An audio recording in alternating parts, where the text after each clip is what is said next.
दोस्तों, आज के समय में सबसे बड़ा टेंशन कौन सा है? पेंशन का है। क्योंकि जानते हैं, आज के समय में अधिकांश लोग प्राइवेट सेक्टर में काम कर रहे हैं, जहाँ पर कि पेंशन नहीं है। तो इसके लिए आज सभी लोग इस उलझन में उलझे हुए हैं कि मैं कहाँ निवेश करूँ, कहाँ इन्वेस्टमेंट करूँ ताकि मुझको ज़्यादा से ज़्यादा पेंशन मिल सके। तो चलिए मैं आपकी इस उलझन को सुलझा देता हूँ। तो सबसे फर्स्ट ये जानना ज़रूरी है कि पेंशन आखिर काम कैसे करता है ना? तो पेंशन के लिए जानते हैं, पेंशन आपको मिलता है किसके अगेंस्ट में है? फंड के अगेंस्ट में। जितना बड़ा आपका फंड क्रिएट होगा उतना बड़ा पेंशन होगा। जितना छोटा फंड छोटा पेंशन, बड़ा फंड बड़ा कॉर्पस बड़ा पेंशन। तो इंटेंशन होना क्या चाहिए कि हमको अपना फंड को मैक्सिमाइज करना। हम जितना बड़ा फंड मैक्सिमाइज करेंगे, फंड क्रिएट करेंगे, उतना ही बड़ा मेरा पेंशन होगा। तो अब सवाल ये उठता है कि मैं किस कहाँ पर निवेश करूँ ताकि मेरा फंड मैक्सिमाइज हो सके। तो उसके लिए पूछेंगे कि भाई कौन सा सबसे बेस्ट ऑप्शन है। तो मेरे हिसाब से आज के समय में सबसे बेस्ट ऑप्शन है first S I P, then S W P. अब पूछेंगे एस आई पी और एस डब्ल्यू पी क्या है? एस आई पी तो बहुत लोग करते भी होंगे, जो नहीं करते उनके बारे में बता देता हूँ कि एस आई पी जो है ना, फंड क्रिएशन के लिए बेस्ट ऑप्शन है। यानी म्यूचुअल फंड में एसआईपी करके हम फर्स्ट फंड को क्रिएट करेंगे, और जब क्रिएट हो जाएगा तब एसडब्ल्यूपी काम करता है वो पेंशन लेने के लिए, यानी विड्रॉ करने के लिए। एसडब्ल्यूपी का मीनिंग क्या हुआ? Systematic withdrawal plan. यानी पैसा कैसे लेंगे, पेंशन कैसे लेंगे, पेंशन लेते जो है ना वो एसडब्ल्यूपी के थ्रू, और इन्वेस्टमेंट करते हैं एसआईपी के थ्रू। ये आज के समय में सबसे बेस्ट ऑप्शन है, कहिए एक वरदान है। अब देखिए कैसे वरदान है, ये मैं आपको बताता हूँ एक एग्जांपल के थ्रू। आज मान लीजिए आपकी म्यूचुअल फंड में इन्वेस्टमेंट नहीं करते, तो किसमें करते हैं? अधिकांश लोग पीपीएफ में पेंशन के लिए इन्वेस्टमेंट करते हैं। तो देखते हैं कि पीपीएफ में मैं अगर करता हूँ तो कितना बड़ा मेरा फंड क्रिएट होता है, कितना बड़ा मेरा पेंशन बनेगा। और उसी के उलट अगर मैं एस आई पी के थ्रू करूँ तो कितना बड़ा मेरा कॉर्पस बनेगा, कितना बड़ा पेंशन बनेगा। तो एज्यूम कीजिए कि आज के समय में पीपीएफ में कितना रिटर्न मिल रहा है? 7.1%। ऑलमोस्ट 7% राउंड फिगर कैलकुलेशन के लिए मान के चलते हैं। अगर जानते हैं 7% अगर मुझको रिटर्न मिला, अगर मैंने 20,000 रुपया पर मंथ पेंशन के लिए अगर सेविंग करना शुरू किया, एज्यूम कीजिए, ये जरूरी नहीं कि 20,000 करना है, जिसका जैसा बजट होगा उस हिसाब से करेंगे तो रिटर्न भी उसी रेशियो में आएगा, उसी के अनुपात में आपको पेंशन आएगा। तो अनुपात आप जो है ना डिफाइन कर सकते हैं कि आपका क्या बजट है उसके हिसाब से। तो चलिए इस देखते हैं कि मैं अगर 20,000 रुपया पर मंथ में पेंशन के लिए सेविंग करता हूँ पीपीएफ में, तो अगर 20 साल का मैंने ड्यूरेशन लिया तो 20 साल में मेरा कितना बड़ा कॉर्पस जनरेट होगा, है ना? तो 20 साल में अगर मैं एवरी मंथ 20,000 रुपया जमा करता हूँ तो 20 साल के बाद मेरा 1,05,00,000 का कॉर्पस जनरेट होगा। अगर उस 20 साल के बाद मान लीजिए मुझको पेंशन चाहिए तो मुझको कितना मिलेगा? ये इसका अगर मैं 7% विड्रॉ कर, रिटर्न मिलता है तो 7% कितना होता है? आपका पेंशन जो होता है ना 61,250, ये आपको पेंशन मिलेगा। और जब तक मैं अलाइव हूँ तब तक मुझको ये मिलते रहेगा। अब फिर मेरे जाने के बाद 1,05,00,000 रुपया प्रिंसिपल जो है मेरे नॉमिनी को आ जाएगा। ये है। दूसरा ऑप्शन आप देखते हैं, ये तो ट्रेडिशनल ऑप्शन जो लोग कर रहे हैं। दूसरे ऑप्शन के बारे में जिसके बारे में मैं बता रहा हूँ, first S I P then S W P. तो उसमें मान लीजिए उसी स्कीम में अगर 20,000 रुपया पर मंथ आपने सेविंग किया तो उसमें एटलीस्ट आपको 12% रिटर्न दे रहा है। दे तो इससे भी ज्यादा रहा है, 15% भी दे रहा है। लेकिन मैं कैलकुलेशन के लिए मान रहा हूँ कि कम से कम कंजर्वेटिव वे से अगर मुझको 12% ही मिला तो 20 साल में जो कॉर्पस जनरेट होगा ना वो 2 करोड़ का होगा।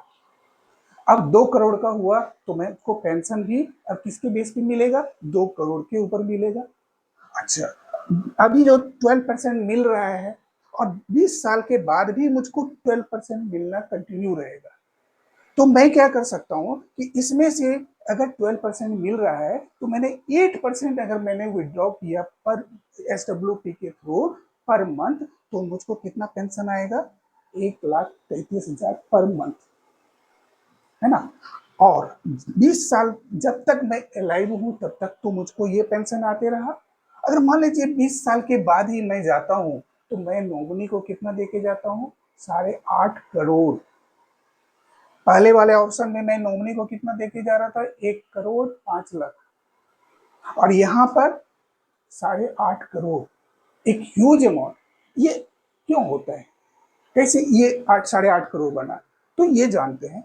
इसमें क्या होता है कि मुझको मिल रहा है 7%, तो मैंने टोटल विड्रॉ कर लिया। लेकिन यहाँ पर क्या होता है कि मुझको मिल रहा है 12% और मैं विड्रॉ कितना कर रहा हूँ, सिर्फ 8%। तो 4% का गैप जो है ना, वही मेरे कॉर्पस को मल्टीप्लाई करता है। तो वही मेरे कॉर्पस को मैक्सिमाइज करके मेरा 20 साल के बाद कॉर्पस कितना हो गया, 8.5 करोड़ का हो गया।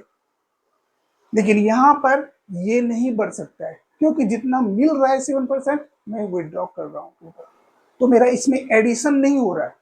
लेकिन इसमें क्या हो रहा है कि 2 करोड़ का जो कॉर्पस है 4% से एवरी ईयर मेरा एडिशन हो रहा है, जो 20 साल के बाद ये अमाउंट बन जाएगा।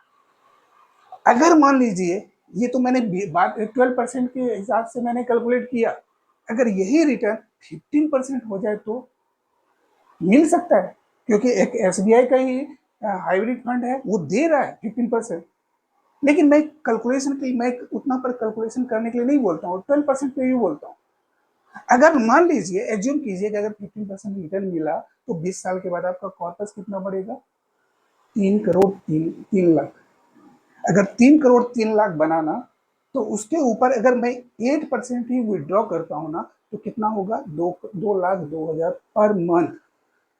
और 20 साल के बाद मेरे नॉमिनी को मैं कितना ट्रांसफर करने वाला हूँ, 13 करोड़।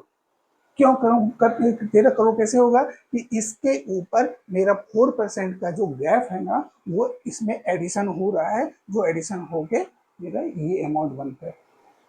तो बेस्ट ऑप्शन यहाँ पर जो मिल रहा है मुझको 61,000 पर मंथ, उससे तो ऑलमोस्ट डबल मिल रहा है, मोर देन डबल।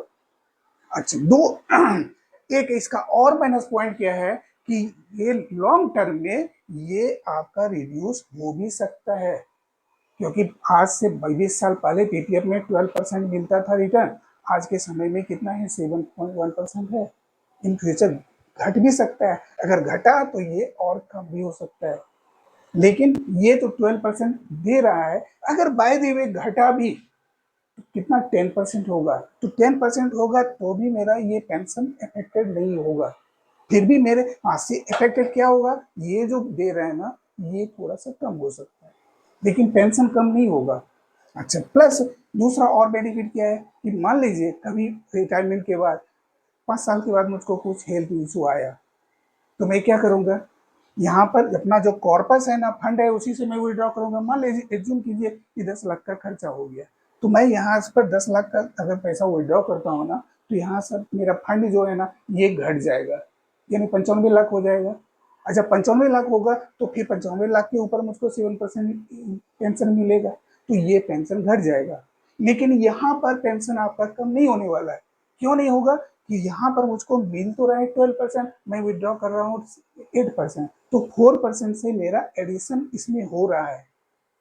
तो मान लीजिए 4% एडिशन होता है, यानी पर एनम मेरा 8 लाख रुपया इसमें ऐड हो रहा है, यानी 5 साल के बाद तो मेरा ये बढ़ के 40 लाख हो जाएगा। और 40 लाख में से मैंने 10 लाख निकाल भी लिया ना, तो भी मेरा इस पे कोई इफेक्ट नहीं होगा। हाँ, इफेक्ट होगा तो ये इस पे होगा, लेकिन इस पे नहीं होगा, ये थोड़ा कम मिलेगा, यही हो सकता है ना।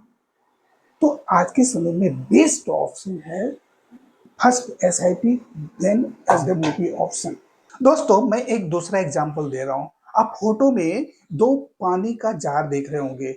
एक जार मैंने क्रिएट किया पीपीएफ के थ्रू, दूसरा जार जो है ना, एसआईपी के थ्रू क्रिएट किया। अब देखिए, उसमें इनफ्लो जो है ना, पीपीएफ वाले में 7% का इनफ्लो है, आउटफ्लो भी 7% का है। अगर जब इनफ्लो 7 होगा तो आउटफ्लो उससे ज्यादा तो नहीं कर सकते। और दूसरा जो है ना, एसआईपी के थ्रू जो क्रिएट किया ना, अब वो फंड क्रिएट होने के बाद जो इन्वेस्टेड रहेगा ना, तो उसमें इनफ्लो जो है 12% से होगा, आउटफ्लो हम 8% से आराम से कर सकते हैं। और 8% से किया ना तो भी मेरे पास 4% का सरप्लस बचा, जो मेरे कॉर्पस को और मैक्सिमाइज करेगा सरप्लस फंड, जिससे मैं इन फ्यूचर में मैं पेंशन के वॉल्यूम को बढ़ा भी सकता हूँ। और इसमें बिल्कुल लिक्विडिटी है, जैसे मैं लेना चाहता हूँ ले सकता हूँ। मंथली लेना चाहता हूँ मंथली लूंगा, क्वार्टरली लेना चाहता हूँ क्वार्टरली लूंगा, ईयरली लेना चाहता हूँ ईयरली लूंगा, या नहीं तो जब भी जरूरत पड़े तब मैं लूंगा। सारा ऑप्शन है, बिल्कुल बेस्ट ऑप्शन है आज के समय में एसडब्ल्यूपी के थ्रू, जो मेरा कॉर्पस बढ़ा ही रहा है। दोस्तों, अगर आप म्यूचुअल फंड के थ्रू पेंशन के लिए प्रोविजन करना चाहते हैं तो घोष सब सदा आपको हेल्प करने के लिए रेडी है। धन्यवाद दोस्तों, थैंक यू।